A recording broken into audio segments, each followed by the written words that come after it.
In this video, I'm going to show you how to find new opBNB Memecoins on Dexscreener. Make sure you subscribe and turn on the notification to the channel for lots of educational guides and content like this. Now, what you're going to do now, you're going to be on the opBNB tab, right? Then, for you to be able to find newly launched Memecoins, I'm going to click on the new page right here. Let's say I can put it 7 days to see if there is something that's really launched on the opBNB chain, right? You can see nothing to see here. Let me say 3 days.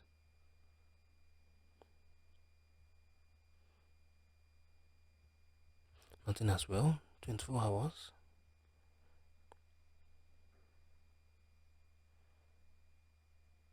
Nothing as well. So what you need to do, you need to click on this new page, right, for you to be able to see the Memecoins that has launched on the opBNB chain, right? So this is basically how you can find newly launched Memecoins opBNB chain. If you found this really helpful, please share your thoughts below in the comment section. I'm gonna see you guys in the very next one.